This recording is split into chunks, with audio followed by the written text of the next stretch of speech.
କ'ଣ ଆପଣ ଜାଣିଛନ୍ତି ଏମିତି ଏକ ଜୀବ ଅଛି ଯେଉଁ ଜୀବର କି ଆଖି ତା'ର ବ୍ରେନ୍ ଠାରୁ ବଡ଼? କ'ଣ ଆପଣ ଜାଣିଛନ୍ତି ଏମିତି ବି ଏକ ଦେଶ ଅଛି ଯେଉଁ ଦେଶରେ ଗୋଟିଏ ହେଲେ ବି ନଦୀ ନାହିଁ? କ'ଣ ଆପଣ ଜାଣିଛନ୍ତି ମାଇକ୍ରୋଓଭନରେ ପ୍ରଥମେ କେଉଁ ଜିନିଷକୁ ଗରମ କରାଯାଇଥିଲା? ଏମିତି ଇଣ୍ଟରେଷ୍ଟିଂ ଫ୍ୟାକ୍ଟ ଜାଣିବା ପାଇଁ ଭିଡ଼ିଓଟିକୁ ଶେଷ ପର୍ଯ୍ୟନ୍ତ ଦେଖନ୍ତୁ। Fact number 10। ପ୍ରଜାପତି ତା'ର ଗୋଡ଼ ଦ୍ୱାରା ଫୁଲର ରସକୁ ଟେଷ୍ଟ କରେ।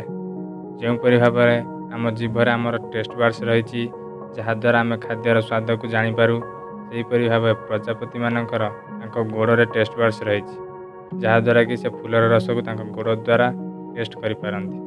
Fact number 9। ବିଶ୍ୱର ସବୁଠୁ ଲମ୍ବା ସ୍ଥାନର ନାମ ନ୍ୟୁଜିଲ୍ୟାଣ୍ଡରେ ଅଛି, ଯାହା 81 ଅକ୍ଷର ବିଶିଷ୍ଟ, ଯାହା ଆପଣ ଆପଣଙ୍କ ସ୍କ୍ରିନରେ ଦେଖିପାରୁଥିବେ କେତେ ଲମ୍ବା। Fact number 8। ସାପ ଭୂମିକମ୍ପର ପୂର୍ବାଭାସ ଜାଣିପାରନ୍ତି। ସେ 121 କିଲୋମିଟର ବା 75 ମିଲ୍ ଦୂରରୁ ଆସୁଥିବା ଭୂମିକମ୍ପକୁ 5 ଦିନ ପୂର୍ବରୁ ଜାଣିପାରନ୍ତି। 121 କିଲୋମିଟର। Fact number 7। ବିଭିନ୍ନ ଦେଶରେ ବିଭିନ୍ନ ପ୍ରକାରରେ ସମ୍ମାନ ଦିଆଯାଏ, କିନ୍ତୁ କ'ଣ ଆପଣ ଜାଣିଛନ୍ତି ତିବ୍ବତରେ ଅତିଥିମାନଙ୍କୁ ଜିଭ ଦେଖାଇକି ସମ୍ମାନ କରାଯାଏ? Fact number 6। ବିଶ୍ୱରେ ମିଳୁଥିବା ସମସ୍ତ ଜେଲିଫିସ୍ ମଧ୍ୟରୁ ସବୁଠାରୁ ବଡ଼ ଜେଲିଫିସ୍ 160 ଫୁଟ ଲମ୍ବା। Fact number 5। ସାଉଦି ଆରବ ବିଶ୍ୱର ଏମିତି ଏକ ଦେଶ ଯେଉଁ ଦେଶରେ କି ଗୋଟିଏ ହେଲେ ବି ନଦୀ ନାହିଁ। Fact number 4।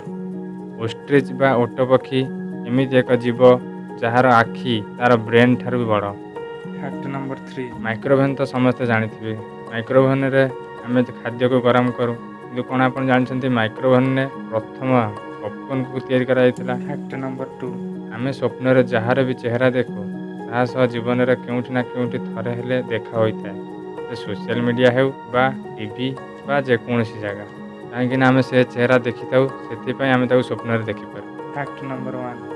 ବିଶ୍ୱର ପ୍ରଥମ କମ୍ପ୍ୟୁଟର ମାଉସ୍ 1946ରେ କାଠରେ ତିଆରି କରାଯାଇଥିଲା। ଏବେ ତ କମ୍ପ୍ୟୁଟର ମାଉସ୍ ୱାୟାରଲେସ୍ ବି ହୋଇସାରିଲାଣି। ଭିଡ଼ିଓକୁ ଲାଇକ୍, କମେଣ୍ଟ ଆଣ୍ଡ ସେୟାର କରନ୍ତୁ। ଏହିଭଳି ଇଣ୍ଟରେଷ୍ଟିଂ ଫ୍ୟାକ୍ଟ ଜାଣିବା ପାଇଁ ଚ୍ୟାନେଲକୁ ସବସ୍କ୍ରାଇବ୍ କରନ୍ତୁ।